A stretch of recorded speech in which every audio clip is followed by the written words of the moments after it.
Bueno, el tema que vamos a hablar hoy es el rol del psicólogo en la agonía. La Organización Mundial de la Salud nos propone una dimensión preventiva psicológica del sufrimiento en cuidado paliativo. Se basa en no psicopatologizar el sufrimiento. Para ello, en todos los grupos de cuidado paliativo, llámese equipos, unidades, servicios de cuidado paliativo o medicina paliativo, se debe de incluir al psicólogo. Idealmente, este psicólogo, este profesional tiene que tener una formación en cuidado paliativo y o psiconcología. El objetivo es que cada miembro del equipo cumpla su rol y conjuntamente se ofrezca una atención integral biopsicosocial y espiritual al enfermo o paciente y su familia. Otra de las funciones del psicólogo, lo ideal es haber conocido a este enfermo desde que inició su enfermedad, pero desafortunadamente al paciente lo conocemos cuando su enfermedad avanzó o está progresando. Por lo tanto, pues entra en un proceso que se llama del morir. Después llega la agonía, después a la muerte. Nosotros no podemos trabajar solamente con el enfermo, tenemos que trabajar también como la familia. La familia es el miembro más importante del equipo de salud porque es el que nos va a informar cómo se encuentra este paciente físicamente, emocionalmente. Es el que nos informa para poderle ayudar. Cuando esta persona entra en ese proceso del morir, estamos hablando que está llegando al final de su vida. El psicólogo empieza a trabajar en la adaptación al proceso, ¿sí? En ofrecerle estrategias de afrontamiento en este proceso de duelo anticipado, ¿sí? Entonces, esta función no se va a hacer solamente con el paciente, sino también con la familia. En el paciente, también específicamente voy a decir qué se hace con el paciente, qué se hace con la familia. En el paciente, identificar las necesidades psicológicas, sociales y espirituales. Muchas veces es frecuente que esta persona, el enfermo, necesite información médica y no se le ofrece. No se le ofrece por temor. Muchas veces vienen los temores con la familia, pero tampoco el personal de salud le habla de su enfermedad. No le habla de lo que sigue, de lo que él piensa o pueda pasar. Eso es lo que nosotros llamamos en psicología conspiración del silencio. Por lo tanto, vamos a facilitarle a que exprese y reconozca sus emociones, porque un paciente que reprime sus emociones y no las expresa va a presentar dolor emocional, que paralelamente al dolor físico puede incrementar el dolor. De hecho, muchos de estos pacientes nos dicen a nosotros, doctora, yo ya le pedí a Dios que me lleve porque ya no puedo más, a lo que llamamos dolor total, que todos los que trabajamos en cuidado paliativo sabemos qué es el dolor total. Otra de las cosas que nosotros favorecemos es la resolución de problemas, asuntos pendientes y despedidas, lo que llamamos voluntades anticipadas. No solamente afectivas, también facilitamos a que exprese cuáles voluntades tienes en cuanto a la parte legal, patrimonial, económica, si tienen niños pequeños también, qué hacer con sus niños, con su mamá si llegaran a faltar.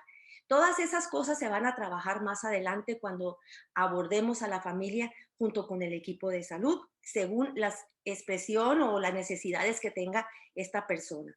Esta persona puede tener muchísimas necesidades, como les decía, necesidades de amor, necesidades de comprensión, de que a pesar de que se percibe el deterioro físico, se le ama, se le quiere y se le respeta para tomar decisiones. Y una de las decisiones más importantes que debe de hacer el paciente antes de entrar a la agonía es hablar con él, el equipo de salud, directamente con el paciente ante una posibilidad de síntomas refractarios donde el paciente esté sufriendo una posible sedación paliativa. Porque si no se habla inicio, decisiones puede ser y este paciente no tuvo la oportunidad siquiera de poder decidir qué pasaba al final de su vida. En la familia, que se aborda, como les decía, al igual que el paciente, es respetar la cultura. Nosotros vivimos en países donde tenemos multiculturas dentro de estos países por inmigraciones. Por lo tanto, tenemos que identificar cuáles son sus culturas, sus costumbres y las experiencias vividas en otras situaciones parecidas. ¿Con qué posibilidades emocionales tienen estos miembros para poder afrontar? Porque estos miembros, aún en el grupo familiar, la dinámica, cada persona es, como siempre lo digo, como esta mano, es diferente. Ver qué tanto ha venido evolucionando la historia de la familia con esta enfermedad. Muchas veces la familia nos ha hecho expresar, yo ya le pido a Dios que se lo lleve porque está sufriendo demasiado. ¿Qué vínculo afectivo tienen con esta persona y qué conceptos espirituales o filosóficos tienen? Entonces, con la familia, identificar las necesidades de información médica, porque también necesitan, no tecnicismo, simplemente con una información de parte del cuerpo médico, una información clara, realista, concreta sobre su ser querido. Y sobre todo, detectar reacciones psicosociales. Estas personas pueden tener muchos temores, culpa, malestar emocional y pueden hacer conspiración del silencio. ¿Cuáles son algunos de los temores? Bueno, temor a cómo va a morir, temor a la sedación paliativa, temor hasta hablar con su ser querido. Y también dentro del grupo familiar puede haber algunas situaciones que pueden influir en el afrontamiento y en el proceso de duelo, como sería negar la enfermedad, minimizarla o rechazarla. Eso puede interferir. Por eso el psicólogo es importante que pueda detectar alguna de estas situaciones para facilitarles afrontar este proceso. Es común que dentro del grupo familiar esté el cuidador principal. Este cuidador principal, que la mayoría de las veces es una mujer, esta mujer abandona inclusive su trabajo, su propia familia nuclear para hacer cuidado de esta persona enferma. Por lo tanto, esta persona también empieza a enfermar y detectar que la cuidadora principal no vaya a colapsar o vaya a presentar el síndrome del cuidador quemado. Esta persona puede generarle un malestar emocional que le llamamos distrés, porque no solamente es cuidar a su enfermo, sino también cuidar a su propia familia, ver la afectación económica y otras cosas. Y como les decía, la conspiración del silencio se puede dar aún dentro de la familia con el paciente o del cuerpo del equipo médico. Bueno, para hablar de la agonía, hablamos de un proceso de morir, el paciente llega a una agonía que es lo que precede a la muerte. La vida se va extinguiendo gradualmente y generalmente se asocia a sufrimiento. La familia es donde más trabajamos con la familia, porque la familia empieza a ver los cambios rápidos y deterioro evidente del paciente o de su enfermo ser querido. Puede manifestarse en días, incluso semanas antes de morir.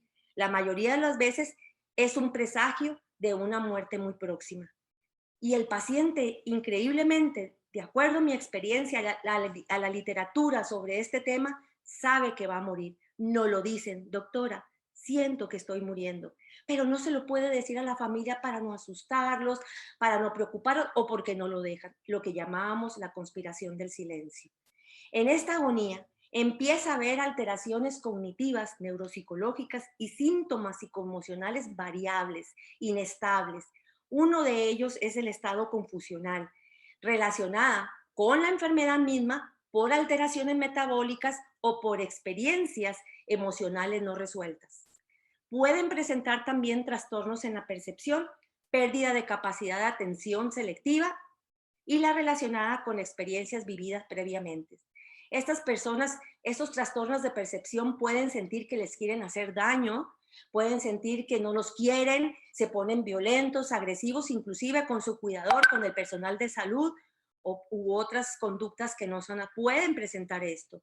Pero el delirio es una de las afectaciones neuropsicológicas más frecuentes que vemos con alucinaciones y la familia se asusta mucho porque nuestro enfermo está hablando con su mamá que falleció, con su hija que perdió cuando tenía 2 años, pero la mayoría tiene un matiz religioso de acuerdo a su creencia religiosa.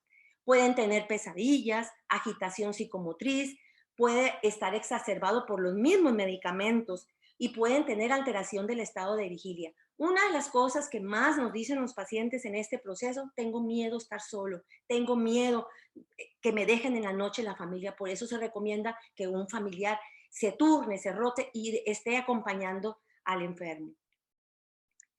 Nosotros como psicólogos tenemos la obligación de ayudar a que el paciente antes de morir cierre sus ciclos en este proceso. ¿Cuáles ciclos? Primero, la muerte social. La muerte social es preguntarle al paciente, ¿a quién quieres ver? ¿Quién quiere que le visite? Si el paciente fallece o va a fallecer en casa, es más difícil controlar que las personas lleguen sin permiso, porque eso pasa, las amistades, los vecinos, la comunidad, la familia. No, es el paciente que tiene que decidir antes de que llegue su final de vida quiénes son las personas que él quisiera que lo visitaran. ¿Por qué? Porque tiene que hacer esa separación a lo que se llama muerte social. Por otro lado, para poder llegar a la muerte espiritual es respetar sus creencias. Hemos visto por experiencia también que en los grupos familiares, si el paciente tiene una religión, al final el que tiene más poder, el que tiene el rol de cuidador o cualquier miembro de la familia, desea que se hagan los rituales funerales de acuerdo a las creencias de la otra persona. No, antes se trabaja con el paciente, cómo quisieras que fuera, ¿verdad? Tus últimos días, ¿no? Yo quiero que venga el pastor, la religión o no. Se le respeta para hacer la muerte espiritual. Esta es la muerte más compleja, que es la muerte psicológica. La muerte psicológica puede coincidir con la muerte biológica increíblemente. No necesariamente sufrimiento. Es aquí donde el paciente o el enfermo llora y la familia cree que está sufriendo. La persona acepta su propia muerte y es frecuente que la familia no acepte esta muerte y le diga, luche, siga adelante, tiene que vivir por nosotros, lo necesitamos. Y solamente esta persona necesita escuchar dos cosas. Primero, que escuchar que a pesar del dolor que están viviendo van a estar bien. Y lo otro, escuchar que tiene permiso para partir. Una vez, si esta persona tiene un asunto pendiente emocional, que es de nosotros, nos tenemos que encargar y recurrimos a la familia. ¿Crees que hay un pendiente? Sí, él tenía un enojo con un hermano hace muchos años y él me dijo que quería ver a su hermano, pero resulta que el resto de hermanos no quiere que venga. Es ahí donde tenemos que intervenir. Es la persona enferma la que tiene que decidir si ve o no ve a la persona, no es la familia para hacer su muerte psicológica. Y obviamente hay daños multiorgánicos, deterioro multiorgánico, empieza a fallar y viene la muerte biológica y fisiológica. ¿Qué se tiene que hacer antes del final de la vida? Terapia de familia. Aquí tenemos que trabajar todo el equipo. Dijimos que íbamos a ofrecer una atención integral, biopsicosocial y espiritual. Se cita a la familia, no al paciente, para y proporcionar información biopsicosocial, información, porque tienen, espiritual, perdón, porque tienen derecho a saber. No lo van a preguntar delante de su familiar enfermo, lo tienen, necesitan un espacio privado para ellos. Otra cosa importante, que antes de la sesión de familia es importante preguntarle al paciente si nos da el permiso de hacer la sesión de familia y la mayoría se siente tranquilo de que les vamos a ayudar y decidir quién asiste a esa sesión de familia.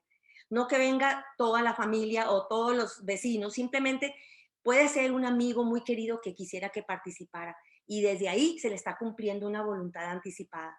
Ahí mismo, todo el equipo empieza a dar información y soporte a dudas, a recomendaciones, a lo que sigue. Permitirse expresar emociones y participar en el acompañamiento y cuidado de su ser querido, porque también así como el paciente se reprime sus emociones, la familia también. Les permitimos, se den el permiso de expresar lo que sientes, que puedes llorar con tu enfermo, que puedes decirle cuánto lo quieres y agradecerle. Y esas dos cosas, como les decía antes, que quiere escuchar el paciente para dejarlo partir y que va bien. No hacer promesas que a veces yo te prometo, papá, que voy a tratar de dejar las drogas, un ejemplo. Y no, no hacer promesas que no vas a cumplir, ser transparente a la realidad.